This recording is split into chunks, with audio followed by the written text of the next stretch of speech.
네, 시청자 여러분 안녕하세요. 적반하장의 유여희입니다. 2017년 5월 1일 5월이 되었습니다. 5월은 가정의 달이라고도 하지만 노는 날이 많기도 하는 아주 즐거운 달입니다. 그런데요, 더불어민주당에서 지금 공약집이 나왔는데 공약집 첫 장에 적폐청산 특조위를 떡하니 넣어놨다고 합니다. 아니, 우리 당에서요 지금 계속 하고 있는 이야기가 있죠. 640만 불 밝혀라, 문준용 밝혀라, 그리고 북한인권헌법 밝혀라 하고 있는데요. 문재인 후보 적반하장 당첨되셨습니다. 적반하장 시작하겠습니다.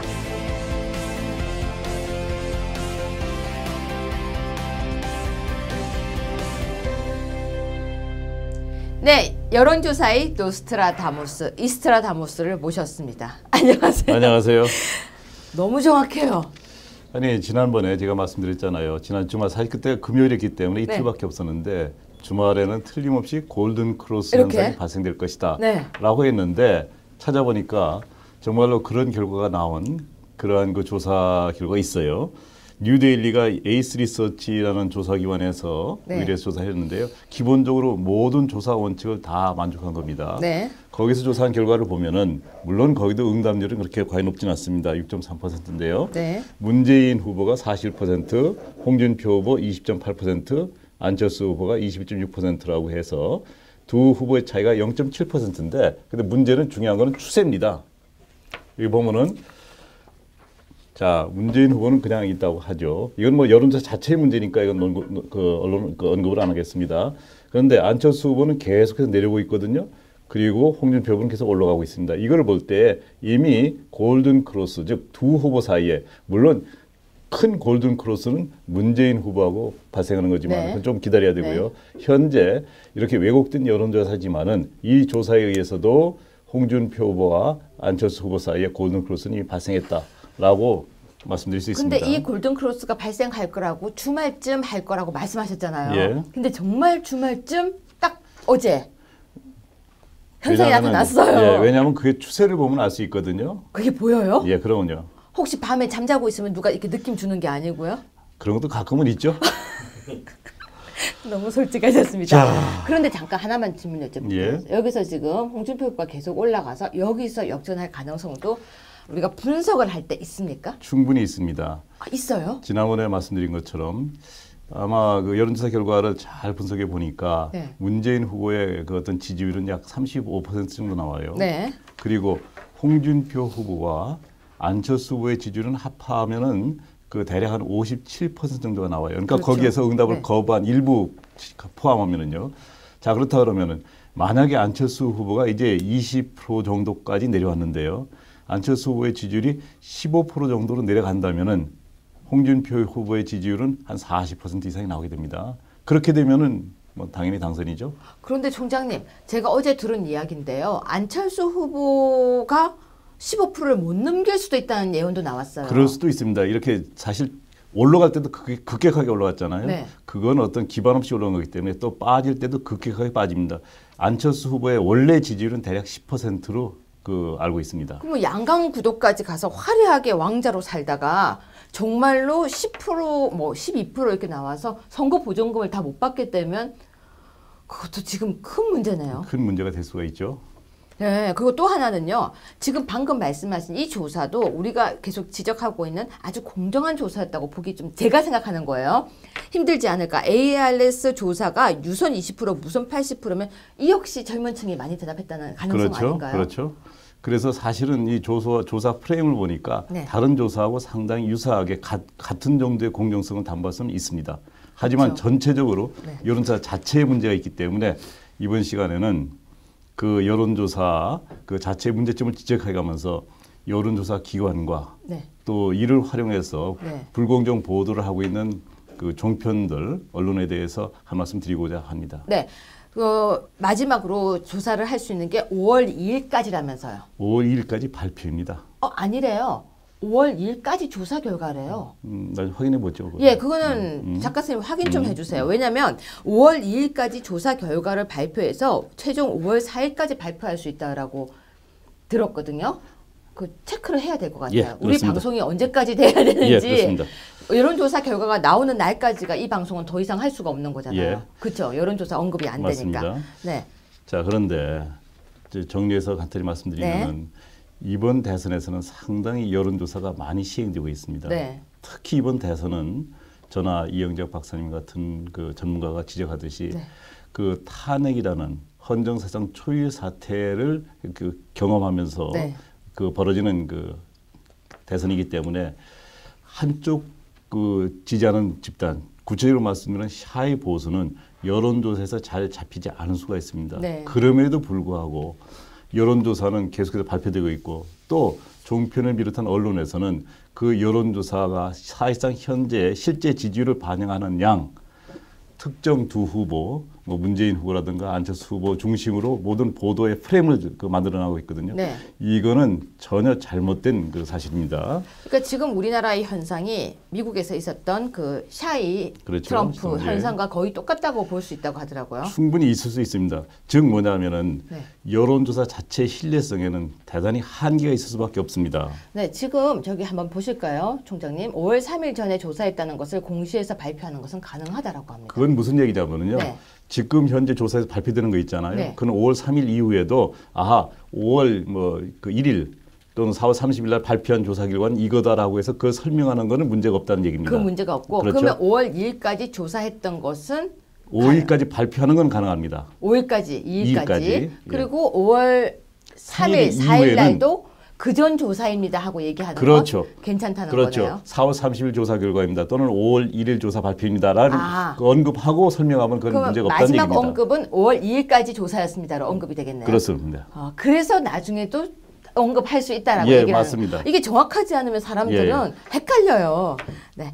네, 그러면 지금 방금 말씀하셨던 것처럼 샤이 보수들은 여론조사에서 지금 약한 모습을 보이고 있었는데 예. 그래도 이렇게 보이는 현상은 뭡니까? 그러니까 이 현상은 대단히 그 홍준표 후보 입장에서 보면 대단히 고무적이라는 얘기죠. 네. 왜냐하면은 그렇게 샤이 보수가 존재할 가능성이 높은 조사에서도 20%를 넘었다는 얘기는 대단히 의미가 큽니다.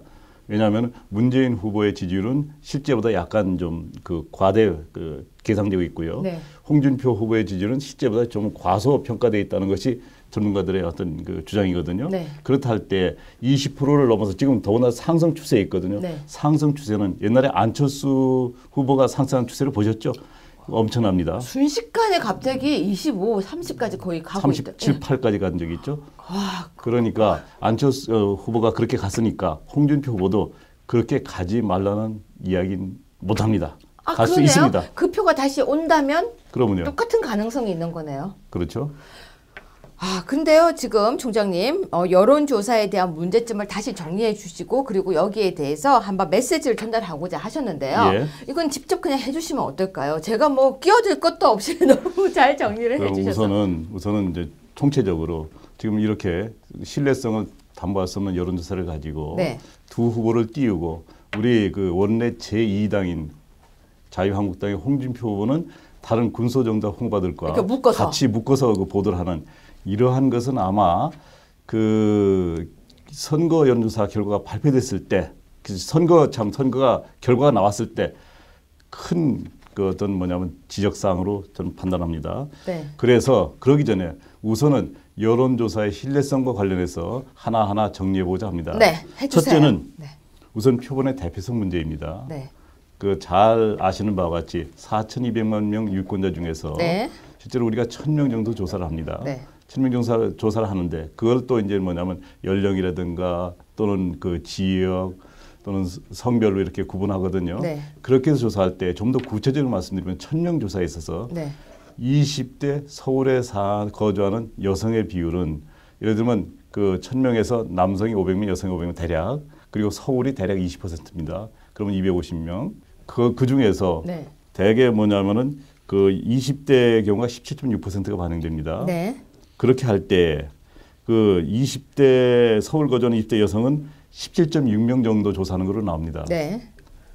즉 17명에 18명 조사를 해서 서울 지역에 사는 20대 여성 전체를 대표한다고 볼 수 있는데요. 그러니까 결국은 17.6명이 모든 서울에 사는 여자를 다 대표하는 숫자. 20대 여성. 그러니까 20대 여성을 다 대변한다는 거 아닌가요? 예. 그리고 또 조사 프레임을 봤더니 어떻게 되냐면은 일반적으로 이제 이 도라든가 광역시를 조사한 결과 보니까 어떻게 되냐면은 뭐 서울이라든가 경기를 제외하고는 대부분의 뭐 이를테면 제주는 11명, 네. 뭐 경북이 65명 또는 뭐 강원도는 30명 이와 같이 불과 몇십 명의 조사 대상자가 할당이 되고 있습니다. 그러면 제주도는 결국 이 11명의 제주도민의 마음을 다 얘기해 주는 거잖아. 그렇다고 이제 얘기하는 거죠. 그렇죠. 그러니까 우리가 수치상으로 봤을 때는 11명의 제주도민 모두의 마음을 대변하는 걸로 우리가 그렇죠. 통계가 나오는 거 아닌가요? 예, 그렇습니다. 네. 그렇기 때문에 한계일 수밖에 없다고요. 네. 또 하나는 그 여론조사의 응답률 문제입니다. 지난번에 말씀드렸지만은 응답률이 대략 10% 정도 나오는데요. 한 6점 몇 %도 많던데요. 많습니다. 네. 그래서 어떻게 되냐면 10%를 볼 때 10,000명을 조사해서 이제 1,000명 조사 결과를 가지고 발표를 하는데 1,000명에 대한 40%라 그래봐야 400명밖에 안 됩니다.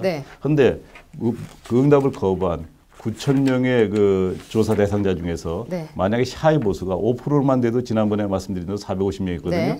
근데 5%의 반, 2%만 돼도 대략 200명, 180명, 200명이 나옵니다. 그렇죠. 그럼 그 샤이 보수가 만약에 홍준표 후보에 더해졌을 때는 문재인 후보하고 거의 비슷한 결과가 나옵니다. 그러니까 결국은 정말 골든 크로스가 가능하다는 예측이 나오는 거군요. 그렇습니다. 그래서 여론조사 기관들에게 말씀드리고 싶습니다.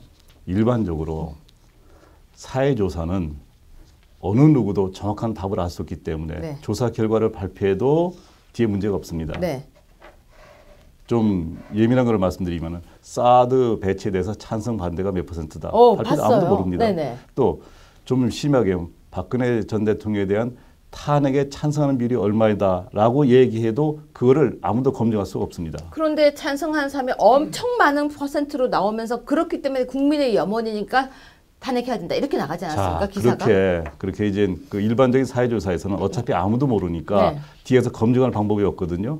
그런데 선거 여론조사는 실제 선거를 하고 투표에 의해서 결과를 우리가 정확하게 값을 알 수가 있습니다. 그래서 만약에 이번 그 여론조사가 이렇게 많이 발표되고 있는데요. 5월 9일 날 실제 대통령 선거가 있고 난 뒤에 득표율에 의해서 여론조사들의 그 어떤 신뢰성에 상당한 문제가 있다는 것이 드러날 때에 여론조사 기관들이 그에 대한 책임을 져야죠.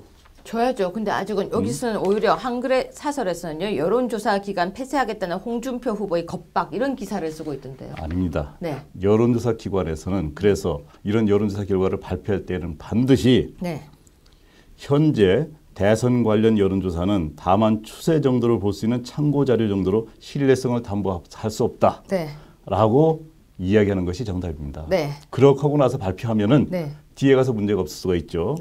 그런데 만약에 그 여론조사 그 결과가 대통령 선거 결과를 정확하게 예측하고 있다고 자신이 있다면은 최종 그 조사 발표를 할 수 있는 내일까지 그런 기관에서는 각 후보별 예측 지지율을 발표하고 5월 9일 선거 결과 예측치가 실제 지지율과 큰 차이가 있으면은 그러면 앞으로 선거 여론조사를 하지 않겠다라고 선언하는 것이 양심적이겠죠. 너무 멋진데요. 그렇게 하라는 얘기라고요. 그런데 여기서 그 여론조사 결과가 맞았냐 틀렸냐의 기준은 뭐냐면은 지금 주도적인 세 후보 문재인, 홍준표, 안철수 이 세 후보의 발표된 지지율과 실제 득표율의 차이가 소위 말해서 신뢰 수준에서 오차 한계라고 있거든요. 발표됐는데 오차 한계를 벗어나면은 그거는 잘못된 여론조사입니다. 그게 판단 기준입니다. 그 기준에 의해서 그 여론조사의 어떤 신뢰성을 우리가 확인해 볼 수가 있습니다. 알겠습니다. 그리고요. 이번 선거 여론조사 결과가 실제 지지율과 큰 차이가 있는 것으로 증명이 된다면은 아마 국민들은 선거 분위기를 왜곡한 여론조사 기관들에 대해 분명하게 책임을 물을 것입니다. 근데 또 촛불 들어야 됩니까? 촛불을 들든지 태극기를 들든지 왜냐하면 우리나라 국민들은 이제 광장 정치의 맛을 봤습니다. 제가 왜 촛불을 들어야 된다고 했냐면요. 우리 홍준표 후보가 되고 나면 촛불이 나오겠죠. 틀렸다고. 그럴 수 있죠. 이거 뭐가 잘못됐다 그 사람들이 더 화를 내. 이게 누가 더 화를 내야 되는 문제인지 모르겠습니다. 네. 자, 만약에 정말 실제로 저는 걱정스러운 것이 이번 대통령 선거 결과에 있어 여론조사 결과 판이한 결과가 나오면은 국민들이 이런 사회 여론조사 결과를 믿겠어요? 네. 못 믿게 되죠. 그렇다 그러면은 잘못하면은 이번 대선이 이러한 여론조사 기관의 무덤이 될까 걱정이 됩니다. 어떤 다른 조사에서도 안 믿게 되겠죠. 네. 그러니까 그 여론조사 기관들은 그거를 생각한다면은 지금이라도 여론조사는 신뢰성을 담보할 수 없는 단지 참고 자료일 뿐이다. 네. 이거를 그대로 믿고 모든 방송이라든가 이런 걸 하면 안 된다. 이런 그 선언을 해야 된다고 생각합니다. 그렇죠. 네. 이렇게 밑에 글이라도 자막이라도 계속 써야 되는 거 아니에요? 그렇습니다. 네, 그러니까 참고 자료지. 이거는 예를 들어서 참고할 뿐이지 여기에 대해서 신뢰를 해서는 안 된다라는 그런 경고문이라도 들어가는 게 맞는 들어가는 거예요. 것이 정답입니다. 네. 자, 그리고 종편을 비롯한 언론기관에도 말하고자 합니다. 네. 자, 이번 대선은 탄핵 정국의 대선 아닙니까? 네. 이런 상황하에서 여론조사 결과는 그 어떤 신뢰성을 담보할 수 없기 때문에 네. 여론조사가 상당히 왜곡되어 있다고 볼 수 있습니다. 네. 그런데 이런 상황에서도 여론조사 결과를 그대로 믿고 정말로 이 선거 방송을 하는 거 보면은 소위 말해서 여론조사에서 높았던 두 후보 중심으로 모든 방송 진행을 하는 거를 볼 때 네. 상당히 우려스럽습니다. 네. 왜냐하면은 정말로 그래서 선거 결과가 그렇지 않을 때 어떤 책임을 질 것인지 사실 언론의 가장 기본적인 책무는 공정보도 아닙니까? 그렇죠. 그 문제가 제기될 때 자기들이 감당할 수 있을지 그래서 저는 이렇게 정리하고 싶어요. 이번 대선에서 여론조사는 상당히 부정확할 요소가 대단히 많습니다. 네. 자, 이런 상황에서 여론조사가 계속 발표되고 있고요. 또 언론에서는 그것을 받아서 그 중심으로 그 어떤 후보별 시간 배정이라든가 순서라든가 이런 걸 다 정해서 하고 있는데 네. 만약에 그게 틀린 경우에는 첫째는 여론조사 기관이 그 책임을 져야 될 겁니다. 그렇죠. 어떻게 책임을 지느냐. 국민들이 앞으로는 그 조사기관에서 발표하는 어떠한 조사도 안 믿게 될 겁니다. 네. 근데 너무 많아서 여론조사 기관이 지금 너무 많아졌거든요. 그렇죠. 그래서 국민들이 또 잊어버리지 않을까요? 잊어버리면 안 되죠. 이번에는 분명히 그거에 대해서 문제를 짚고 나가야 되고 또 우리 국회가 있지 않습니까? 네. 국회에서는 그걸 하나하나 점검을 해서 뭐 청문회를 하든지 그쵸. 아니면 국정감사에서 하나 따져 물어야 되고 그런 뒤에 필요하면은 입법 과정을 거쳐서 앞으로는 네. 정말로 이러한 그 여론조사가 국정을 뒤흔드는 이러한 거는 막아야 된다고 생각합니다. 이것도 만약에 문제가 된다면 국정농단에 해당되는 거 아닙니까? 그렇게 볼 수 있습니다. 네. 그런데 저는 걱정되는 게요, 총장님. 이렇게 하고 이렇게 문제가 있다가 선거 끝나고 나면 5월 9일 지나고 나면 또 다 흐지부지 될까 봐 걱정입니다. 그러니까 누군가 특히 광장의 정치에 맛을 보는 우리 국민들이 이건 저는 반드시 하리라고 믿습니다. 아, 이제는 그냥 가지 않을 것이다. 그렇습니다. 네. 그러면 이제 정리해서 말씀드리겠습니다. 네.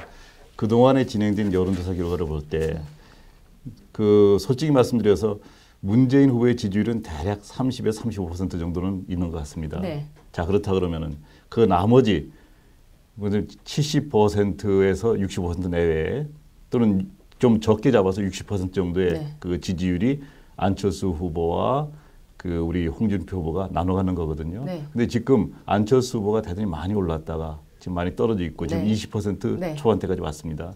만약에 안철수 후보의 지지율이 15% 정도만 된다면은 홍준표 후보의 당선을 어느 정도 보장할 수가 있습니다. 그러네요. 그렇기 때문에 지금 여론조사 결과에서 안 나타나고 있는 표심 이것을 얼마나 우리 홍준표 후보가 잘 잡아내느냐 네. 이거에 따라서 선거 결과가 전혀 다르게 지금 여론조사 결과가 전혀 다르게 나타날 수 있다고 생각합니다. 그럼 희망을 가져도 되는 거죠? 희망을 가져도 됩니다. 지금 내일이 일단은 선거조사 마지막 날인 거네요. 그렇습니다. 내일 나와주실 거죠? 또 봐야죠. 안 돼요. 내일 참 제가 이렇게 열렬히 구애를 해보는 것도 처음인 것 같습니다. 듣다 보면 희망이 생기고 듣다 보면 여론조사의 문제점을 인식하게 되고 그리고 더 깊이 알다 보니 속고 싶지 않다는 생각이 듭니다. 나와주셔야 됩니다. 나와주셔야 됩니다. 내일 뵙겠습니다. 네, 감사합니다.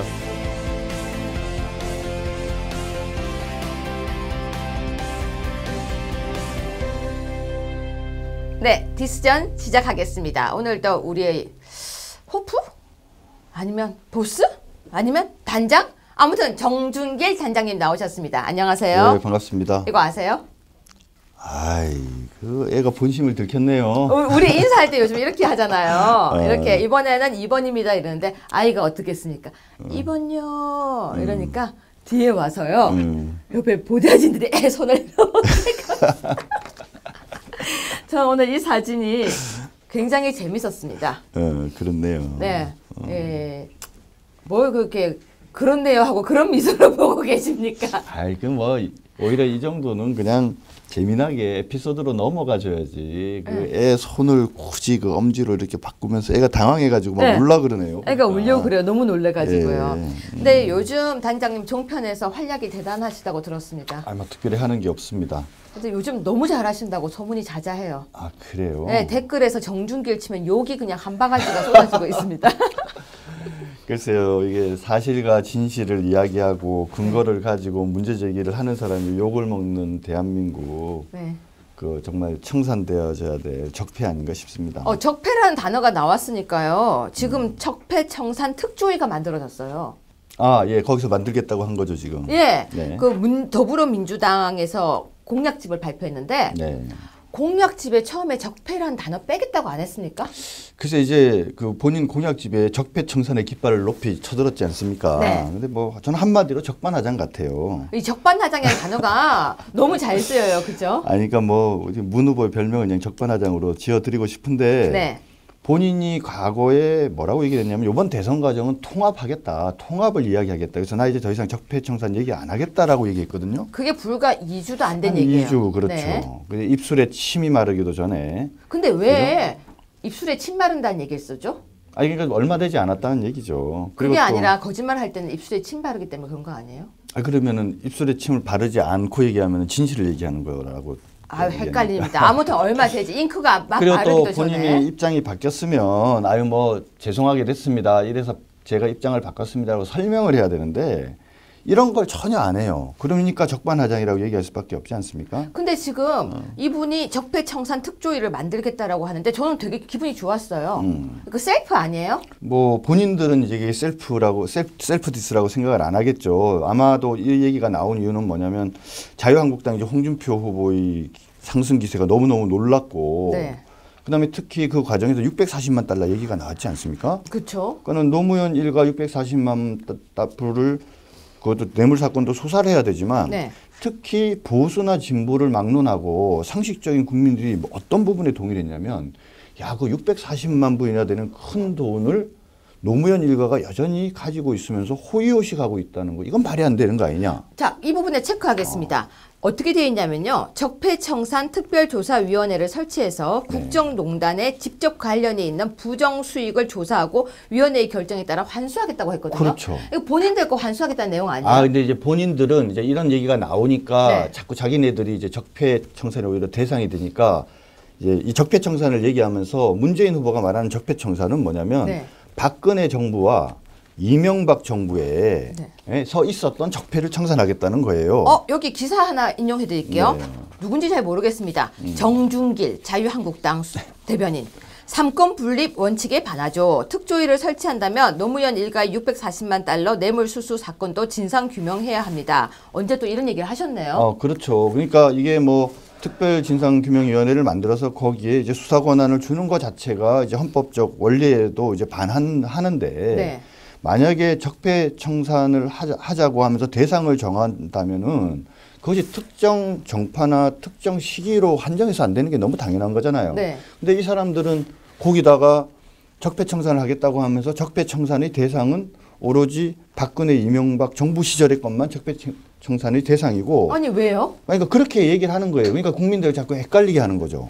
아니 잠깐만요. 지금 저는 이해가 안 가서 그러는데 네. 적폐청산 특별조사위원회잖아요. 그렇죠. 그러면 우리가 흔히 적폐라고 하는 걸 다 해야 되잖아요. 아니, 그 앞에 그러니까 가로가 있는 거죠. 이 사람이 말하는 그 적폐청산위원회. 그런 법이 앞에. 어디 있어요? 다 왜냐하면 법은 다 적폐청산위원회를 두고 본인들이 적폐청산을 위해서 다시 수사를 하겠다고 하는 걸 열거해 놨는데 네. 열거해 놓은 건 거기에 내용에 640만 불 안 들어가요? 거기 왜 들어가겠어요? 그럼 바다 이야기는? 바다 이야기 왜 들어가겠어요? 그럼 문준용은요? 안 들어가 있죠. 그럼 국가인권법은요? 안 들어가 있죠. 그런 게 어디 있어요? 그러면 적폐가 아니죠. 그러니까 결국 문재인 후보가 말하는 적폐청산이라는 것은 간단하게 말하면 대한민국의 보수주의고 보수주의와 주의 세력과 관계된 것에 대해서만 적폐라고 규정을 하고 그걸 청산하겠다는 건데 이건 달리 표현하면 뭐냐면 대한민국의 보수주의 세력을 완전히 괴멸시킨 다음에 좌파 정권이 영구 집권하겠다는 거예요. 뭐라고 얘기했어 이해찬 총리가. 이번에는 문재인 후보가 하고 요 다음에는 안희정이 하고 그 다음에 또 이재명이 하고 그 다음에 또 한 사람 더 얘기했죠. 박원순 얘기하고. 이렇게 얘기하면 몇 년이에요? 20년이야. 자기네들끼리 20년 동안 하겠는데 이 20년은 좌파 정권이 영구하게 가려고 그러면 어떻게 돼요? 보수 세력이 없어져야 될 거 아니에요. 그러니까 보수 세력을 괴멸시키는데 그 보수 세력을 괴멸시키는 방법으로 바로 박근혜 대통령, 이명박 대통령 시절에 모든 비리를 다 파헤쳐 가고 그걸 가지고 이들을 적폐 세력으로 규정을 해서 말살시켜버리겠다. 뭐 이런 얘기인 겁니다. 간단하게 말씀드리면. 근데 듣다 보니까요. 원래 우리가 옷에 첫 단추를 잘 껴야 되잖아요. 네. 잘못 끼면 줄줄이 다 삐뚤어지잖아요. 네. 우리 이번 단추 잘 껴야 될 것 같아요.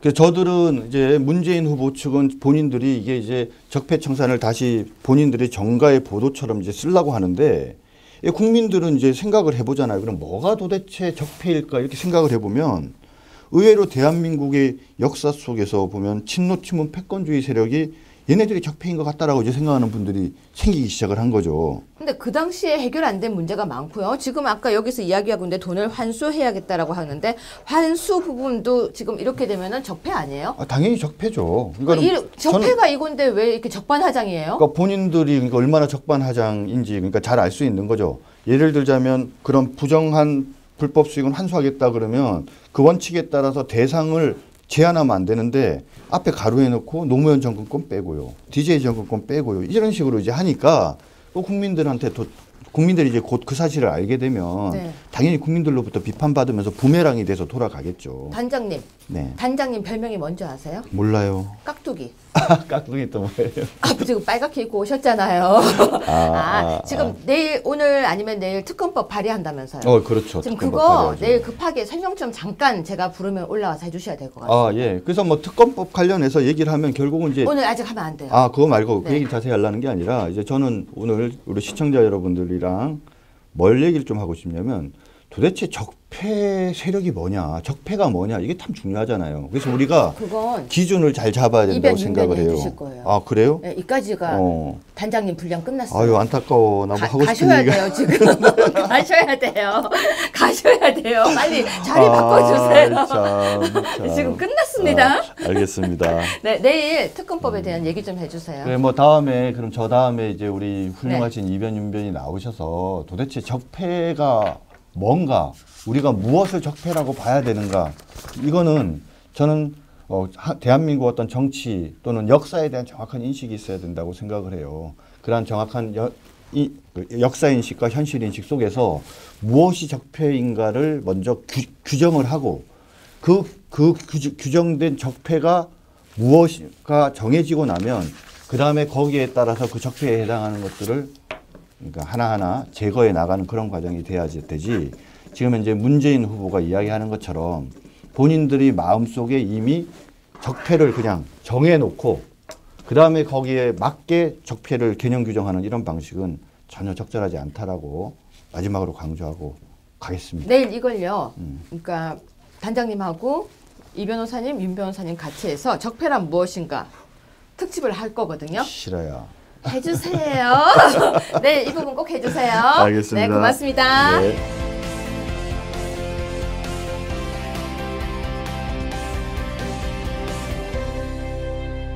이변, 윤변 코너입니다. 여러분 오늘 아프고 깊게 그리고 푹 쳐주겠다고 하는데요.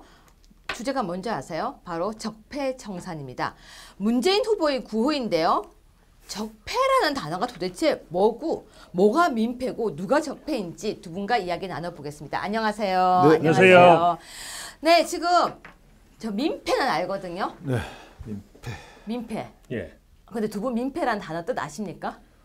잘 알고 있죠. 민폐가 어떤 경우가 민폐입니까? 예를 민폐가- 하나만 들어주세요. 문재인 후보 같이 사실은 본인이 적폐임에도 불구하고 우리 보고 적폐라고 하면서 끼치는 것. 이게 바로 민폐가 이 되죠. 변호사님이 이래서 감각이 떨어져요. 그건 적폐예요. 아, 그게 적폐인가요? 민폐는 예. 비행기 안에 앉았는데 너무 엉덩이가 큰 분이 옆에 앉아 있고 옆에는 조그만 사람이 앉았는데 정말 그 등치 큰 분이 자꾸 밀면 그게 민폐예요. 이게 그런 걸 쪽벌남 민폐고요. 민폐. 그러니까 제가 항상 등치가 커가지고 그런 생각을 잘 못합니다. 아니면 그 민폐예요. 등치 큰 민폐예요? 것도. 등치 큰 걸 생각 못하는 것도 민폐예요.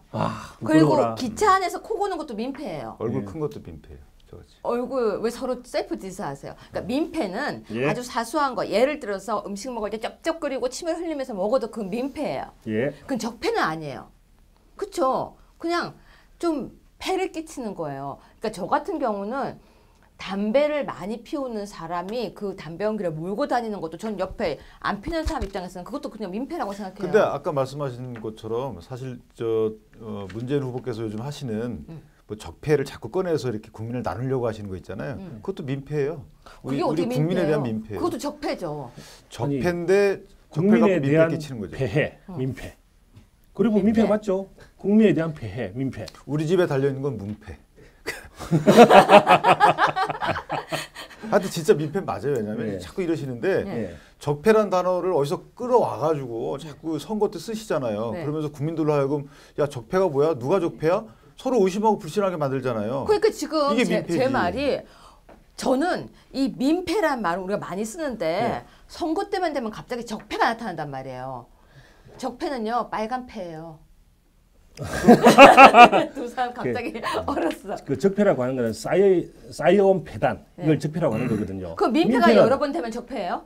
아니죠. 민폐는 국민에 대한 폐해니까 약간 다르죠. 이게 작가 선생님이 여기다 민폐를 넣으셨는데 예, 민폐가 이야기가 사실 중요한 게 아니라 적폐 얘기가 아까 저 누구죠? 정준길 대변인께서 말씀하셨는데 이게 적폐라 그러면 말씀하신 것처럼 쌓여온 개선해야 될 대상인데 이게 적폐 세력으로 이렇게 또 붙여놨단 말이에요. 사자성어로.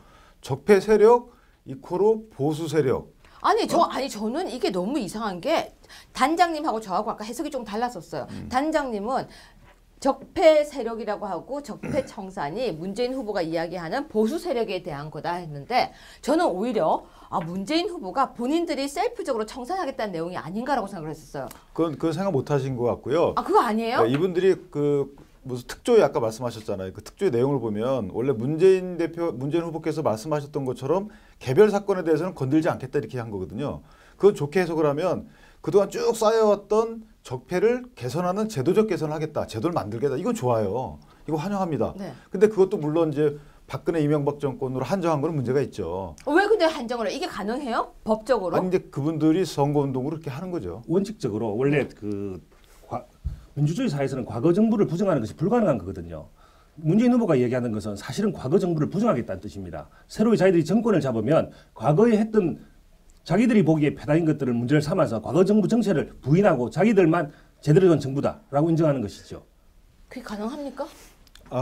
이제 그 깊은 뜻은 그런 거고 실제는 이 문제되는 게 뭐냐면 그 이명박 박근혜 정권에 일어났었던 똑같은 일이 있어도 그건 적폐고 이전에 그 김대중 노무현 정부 시절에 있었던 일은 똑같은 일이라도 적폐가 아니다.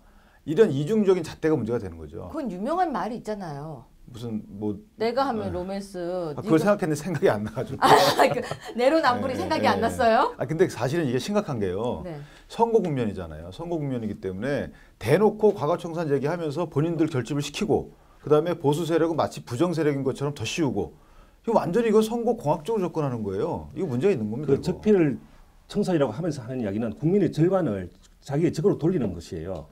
과거 자기들을 지지하는 사람들만의 세력을 표를 모아가면서 나머지 자기를 지지하지 않는 세력들은 다 적폐로 몰아가면서 그럼 편가르기잖아요. 편가르기입니다. 갈라치기라고 하죠. 예. 갈라치기요. 근데 이럴 땐 좋지 않아요? 그러면 좋습니다. 이런 법을 만드셨으니까 본인들 먼저 하십시오. 우리 많이 하는 거 있잖아요. 지금 640만 불.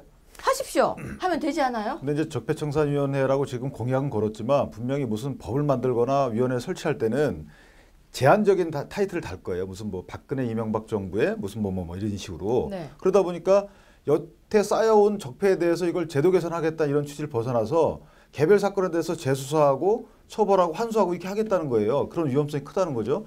그러니까 문제가 되는 거예요. 그럼 우리도 만들어요. 그거 물고기 이야기랑 그거 하겠다고 하세요. 그러니까요. 바다에 오히려 적폐 이야기를 하게 되면 네. 과거에 쌓인 적폐라고 한다면 노무현 김대중 정부에 쌓인 적폐도 적폐지 않겠습니까? 그거 하면 되잖아요, 당연히.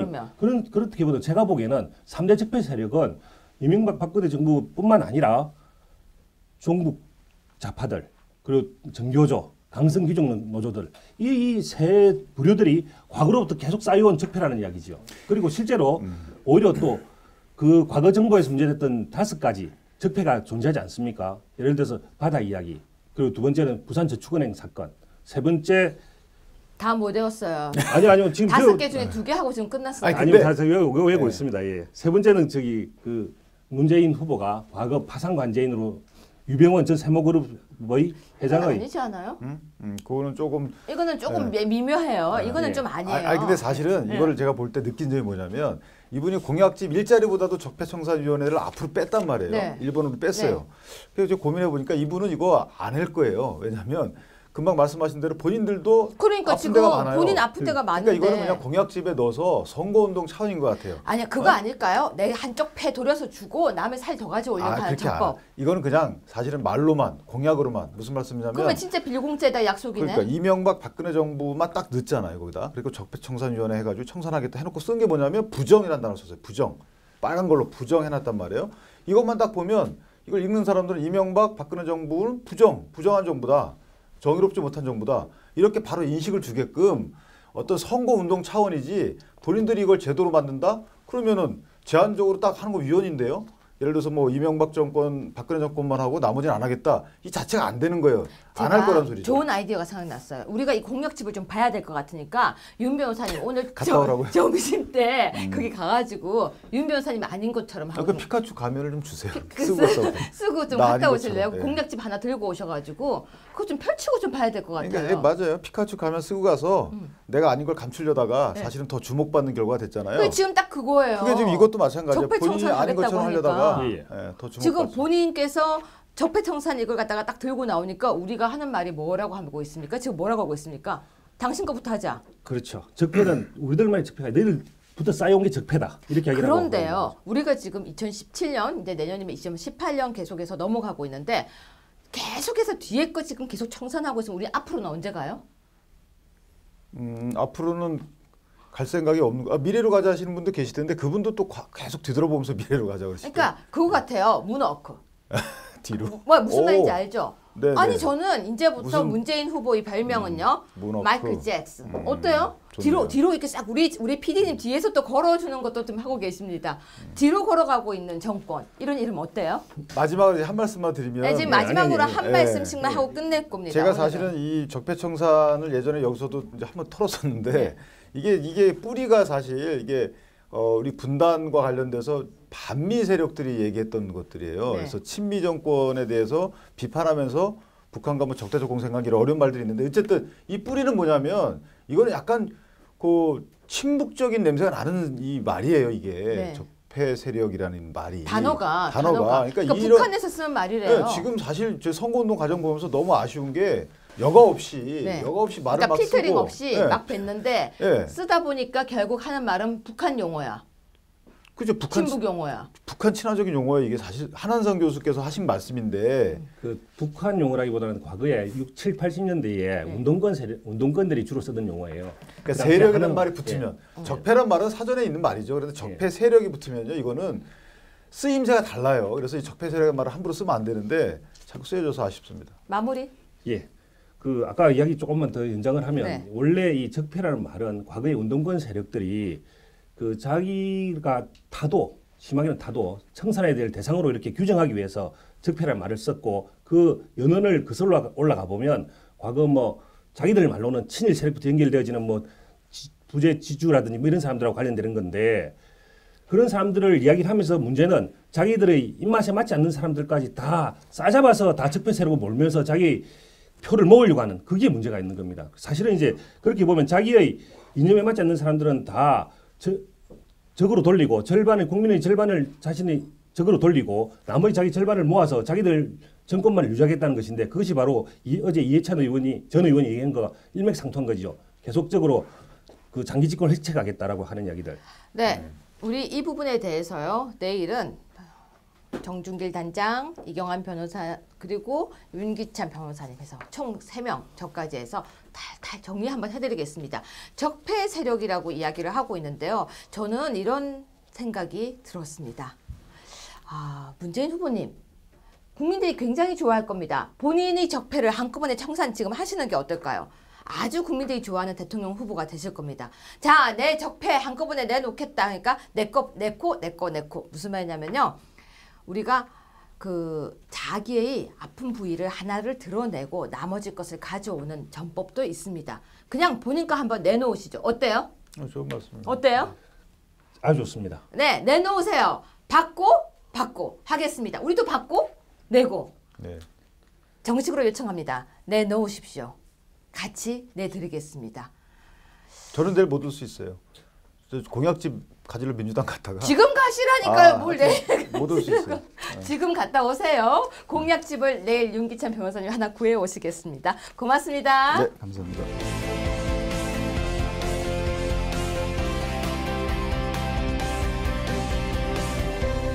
네, 가짜 뉴스를 잡는 오리발 코너인데요. 오늘은 사드에 대한 엉뚱한 루머 그리고 사드 돈을 내놔라 정말 돈 내는 거다 이 이야기에 대해서 전문가와 이야기를 해보겠습니다. 바로 당협위원장을 맡고 계신데요. 안녕하세요. 안녕하세요. 네, 지금 어디에서 맡고 계십니까? 예, 서울노원병 위원장을 맡고 있습니다. 네, 김정기 위원장님이신데요. 사드 전문가라고 제가 네. 익히 들어서 오늘 모셨습니다. 네. 그런데요, 바로 질문 들어가겠습니다. 사드란 무엇인가요? 예, 쉽게 말씀드리면은 고도 150km 상층에서 네.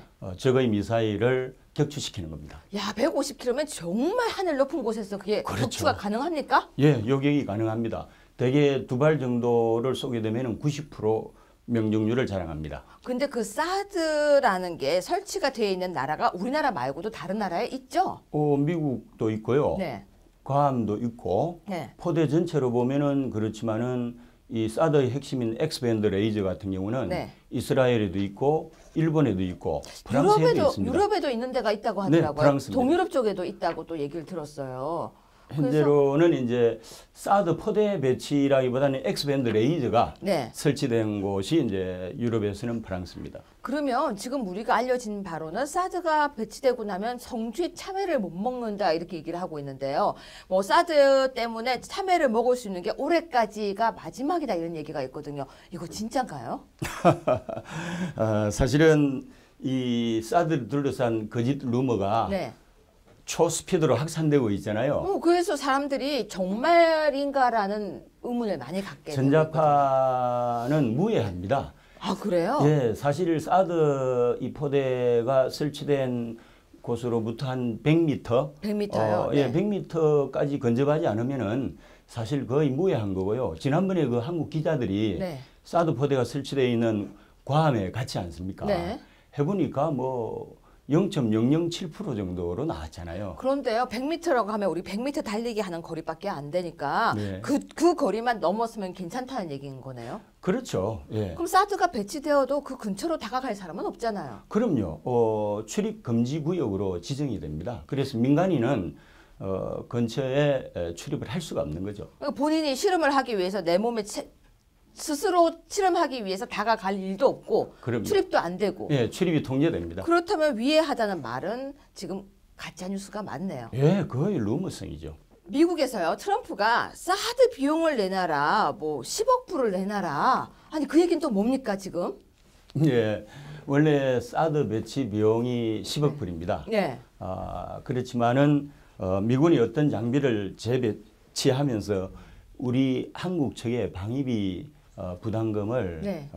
요구한 적이 지금까지 한미동맹 사상 전례가 없던 경우고요. 근데 트럼프가 이 말을 하니까 지금 뭐 민주당 측에서는 네. 거봐라, 너희가 지금 이런 거다, 뭐 사드 가져가라, 그리고 난리가 났어요. 어떤 의원은 1인 시위까지 하고 있대요. 네. 그러니까 지금 자 팩트 체크입니다. 그렇다면 지금 이 돈을 내놔라고 말한 게 맞습니까? 내놔라고 이야기를 했지만은 사실 우리나라 김관진 국가안보실장이 맥메스터 백악관 보좌관하고 네.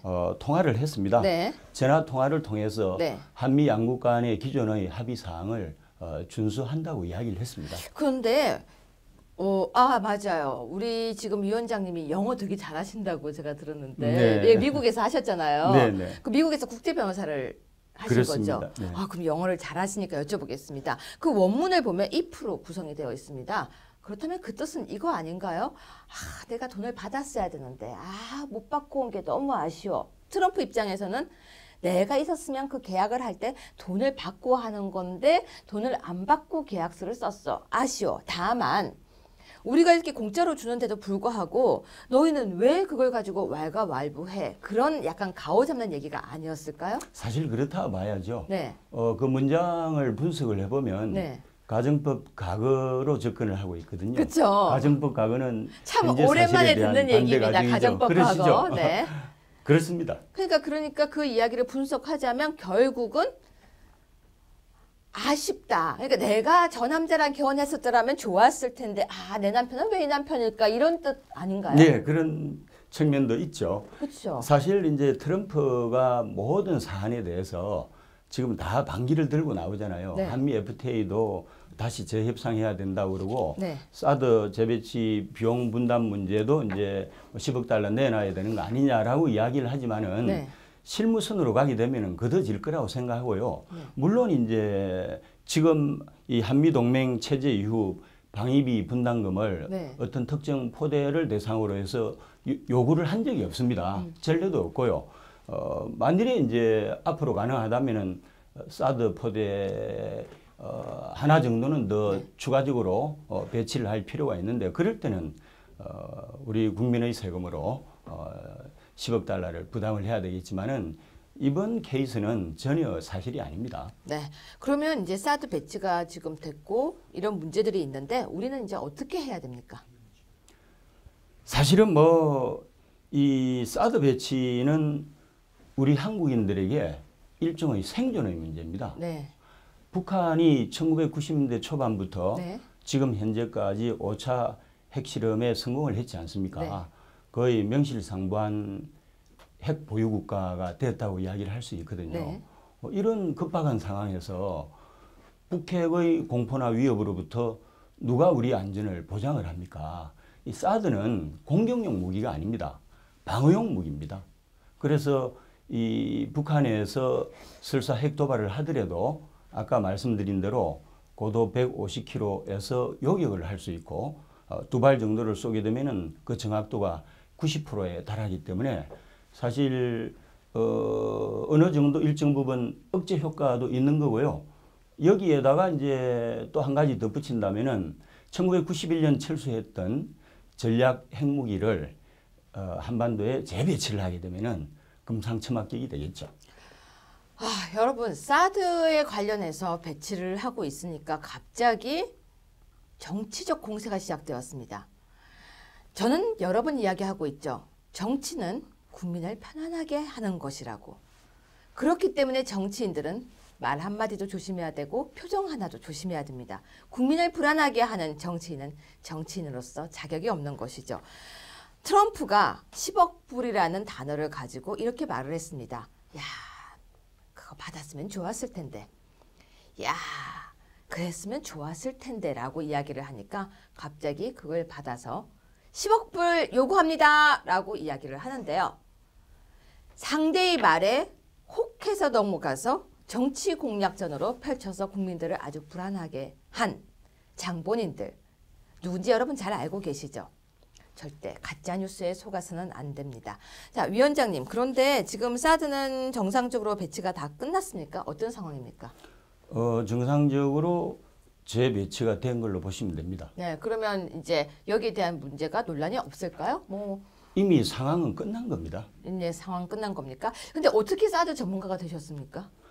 제가 국민대학교 정치대학원에서 네. 동아시아 국제정치를 강의하고 있습니다. 그럼 동아시아 국제정치, 이제 우리 정치에 대한 거는 다른 질문 뭘 해도 괜찮습니까? 예.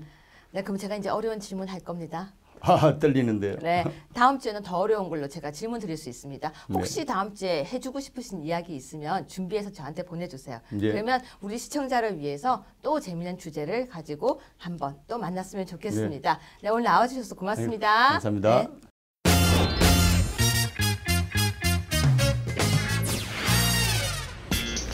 피곤하시죠? 아니 괜찮아요. 네. 요즘 다녀보시면 어떠세요? 분위기 좀 바뀌었습니까? 분위기 많이 바뀌었죠. 네. 많이 바뀌어서 이 나라가 이제 친북 좌파 정권에 넘어갈까 싶어 걱정하는 국민들이 굉장히 많습니다. 네. 많이 바뀌었습니다. 연애하실 때요, 사모님한테 엄청 다정하셨다, 매일 가셨다, 은행에 매일 가서 돈을 조금씩 찾았다 이러던데요. 그거 사실입니까? 우리 팩트 체커예요 지금. 거짓말하시면 큰일 납니다. 그때는 그래 했죠. 예. 옛날에는 예. 지금하고 달라가지고 네. 사람들이 전부 순진했어요. 네. 좋다고 해도 좋다는 말을 잘 내뱉지 못하고 네. 한 200~300원씩 찾으러 은행에 한 4개월 다녔죠. 200~300원요? 4개월 그때 동안에. 매일 찾으러 갔으니까 네. 돈은 많이 저축은 안 돼 있으니까 네. 200~300원씩 찾으러 4개월 다녔죠. 네. 조금 전에 저희가 사모님을 딱 만나고 왔어요. 여사님을. 되게 미인이시더라고요. 그렇죠. 솔직히 후보님보다 더 너무 이쁘시던데. 예, 그건 맞아요. 이뻐서 반하셨어요? 사람 마음이 좋아요.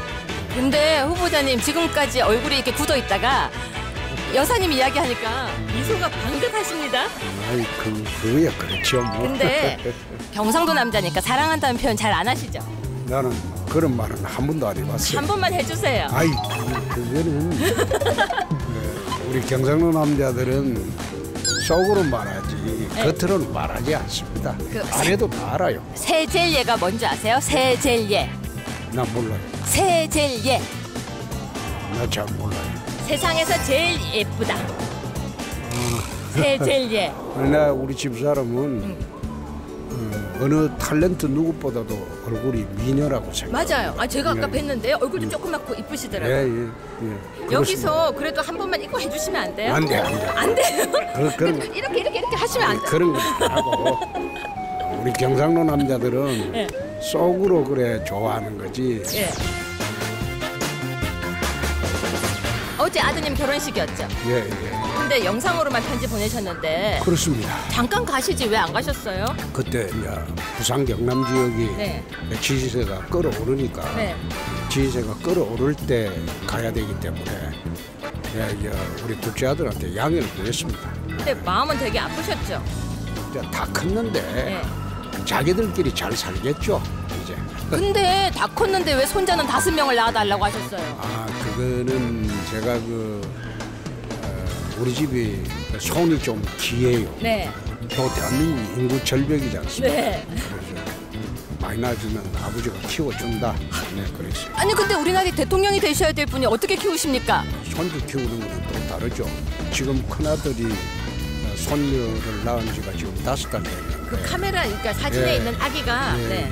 신기하게도 할아버지가 안으면 울질 않아요.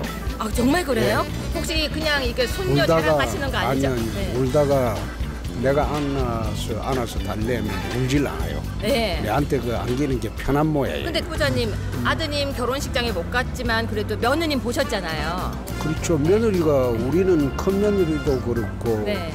둘째 며느리도 그렇고 자기들끼리 눈이 맞아서 결혼을 하겠다고 해서 내가 데리고 왔는데 둘 다 따님처럼 딸처럼 그래 취급을 해요. 근데 큰 며느리도 딸처럼 지금 하고 있고 둘째 며느리도 딸처럼 그래 키우고 있습니다. 근데 딸하고 그러니까 며느님한테 혹시 설거지는 네가 해야 된다 그러세요? 그런 게 아니라 왜 그러냐면 옛날 네. 그 남자들하고 네. 지금은 커리어 우먼들입니다. 네. 둘이가 다 벌어요. 맞아요. 큰 며느리는 자기들끼리 이제 연애를 해서 데리고 왔는데 안과 의사고 네. 둘째 며느리는 치과 의사예요. 네. 그래서 자기들끼리 이제 서로 직업이 있는데 설거지 같이 해야죠. 그리고 육아도 같이 해야지. 근데 우리가 옛날에 할 때는 우리 그 애들 어렸을 때는 기저귀도 빨고 애들 업고 다니고 다 했어요. 그리고 시청자들이 해주신 질문인데요. 왜 빨간색을 그렇게 좋아하세요? 원래 빨간색이 네. 이게 러시아에서는 justice, 정의와 패션, 네. 정열을 상징합니다. 정의와 정렬. 근데 저스티스 이니셜하고 패션 이니셜을 합치면 JP입니다. 네. 제 준표라는 이니셜하고 똑같습니다. 아 진짜 그러네요. 그래서 한 20년 전에 정치 시작할 때부터 붉은색 계통의 옷을 많이 입는 것이 정의와 정렬 그걸 뜻하는 건데 내가 그걸 자세히 설명하기가 좀 그러니까 그거 아무도 몰라요. 네, 누가 뭐라고 하면 내가 홍가라서 그렇다 막 그러고 맙니다. 근데 한간의 소문에는요 상가집 갔을 때는 반주도 빨간색이다 이런 말이 있거든요. 팩트 체크해야 돼요. 그거 아니 진짜인가요? 우리 내복도 그 붉은색 내복을 입습니다. 실제로 입으세요? 집사람이 그래 다 마련해놨습니다. 홍준표는 개그맨이 되려고 했었다. 그거 사실입니까? 아니 그거는 옛날에 72년도 이야기죠. 근데 그거 진짜예요? 그때는 그 아르바이트하고 힘들게 살았으니까 그 당시에 MBC의 김경태 PD라고 웃으면 복이 와요 하던 PD가 있었어요. 네. 그분이 그 고려대학교 법과대학 선배입니다. 네. 그분이 와서 이제 신입생 환영회 하다가 개그맨 기질이 있다고 해서 돈 많이 줄 테니까 오라고 해서 그래 가려고 했었죠. 근데 지금도요 후보자님 인터넷에요 홍준표 없으면 우리는 TV 토론 안 본다 그러거든요. 재밌게 하는 편이죠. 아이 무지 재밌어요. 재밌게 하는 편이죠. 그거는 지도자가 초조해하고 그리고 그 불안해하면 국민들이 불안합니다. 그래서 지도자는 어떤 위급한 상황에서도 유머와 그 위트를 잃어버리면 지도자가 긴장하면 국민들이 훨씬 불안해하죠. 그래서 지도자는 국민들한테 언제나 여유와 웃음을 주는 그런 지도자가 되어야 한다고 저는 생각합니다. 그래서 뭐 TV 토론할 때도 재미있게 하는 편이죠. 아니 무지 재밌어요. 좋아하는 노래가 뭐가 있느냐 이런 질문이 들어왔습니다. 나는 좋아하는 노래는 74년도까지 한국 가요들은 자막 안 보고 내가 부를 수 있습니다. 혹시 기억나는 거 지금 있어요? 아니 뭐 기억나는 게 아니라 54년부터 돌아와요 부산하게까지는 노래는 무조건 부를 수 있는데 이게 신세대 구세대를 가르는 기준이 잘못된 만남이라고 그래요. 그거 부르실 줄 아세요? 그거 내가 숨이 차서 못 부릅니다. 숨이 차서 근데 요즘 많이 유행한 노래 뭔지 아세요? 나는 그 TV 볼 시간이 없어요. 무조건이야. 준표 아이, 홍준표 그 노래 모르세요? 무조건이야. 준표 한번 믿어봐. 그거 모르세요? 그러면 제가 이제 마지막으로요. 지금 2개가 있는데 간단한 질문 먼저 할게요. 선거 딱 끝나면 제일 먼저 뭐 하실 거예요? 바로 조각을 해야죠. 조각. 대통령이 되면 바로 조각을 하고 이번에는 광화문에서 간단하게 취임식하고 내 발로 걸어서 청와대에 들어가겠습니다. 네. 차 타고 들어가는 게 아니고 내 발로 걸어서 광화문에서 취임식하고 들어가서 바로 조각을 해야 됩니다. 네. 이게 지금 보궐선거기 때문에 지난번에 내 경남지사 보궐선거 할 때도 당선되고 그 이튿날 바로 도정 현안 파악에 들어갔어요. 쉬지도 못하시겠네요. 쉬고 안 쉬고 문제가 나라가 위중하기 때문에 바로 그 다음에 조각하고 한미 정상회담을 준비를 하겠습니다. 나라가 위중하기 때문에. 네, 마지막 질문입니다. 그 어머니하고 찍은 사진이 사람들한테 지금 많이 이게 감동을 주고 있거든요. 근데 지금 정말 이 순간 이렇게 모든 사람들이 이렇게 홍준표를 외치고 있을 때 엄마 생각 나시죠? 저는 어머님 돌아가신 지 한 20년 됐어요. 네. 20년 됐는데 아직까지 뭐 집에 지금 우리 뭐 언론에 나와 있는 그 사진은 그 옆에 있는 사진은 어머니가 아니고 큰 누나고. 네, 조금만. 내 조그마할 때 찍은 네. 사진은 거의 내 기억에 4살 땐가 5살 때 찍은 사진인데 네. 그 사진이 유일합니다. 유일한 게 더 없어요? 더 없어요. 더 없은 게 우리가 그때 못 살 때라서 사진을 찍을 돈이 없었어요. 내 기억에는 아마 옆집 사람이 찍어준 사진일 그 당시엔 겁니다. 사진도 귀하군요. 그렇습니다. 네. 옆집 사람이 찍어준 사진인데 유일하게 한 장 있을 겁니다. 제 어릴 때 사진이 유일한 사진입니다. 돌사진도 없어요. 우리는. 네, 후보자님 마지막으로 응원해주는 사람한테 그래도 한마디 해주세요. 집권을 하면 이 나라 5천만의 국민의 생명과 재산을 책임지는 안보 대통령이 안보 대통령 되고 그 다음에 이 땅의 70%에 달하는 서민들의 마음을 헤아리는 내 서민 대통령이 꼭 되겠습니다. 감사합니다. 후보자님 이거 한번 해야 돼요. 마지막으로 이번에는 2번 하셔야 돼요. 됐습니다. 왜요? 한 번만 해주세요. 한 번만 해주세요. 이번에는 2번. 네, 이번에는 2번이었습니다.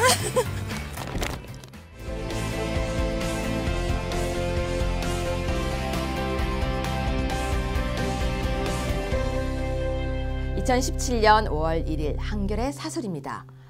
여론조사 기관 폐쇄하겠다는 홍준표 후보의 겁박.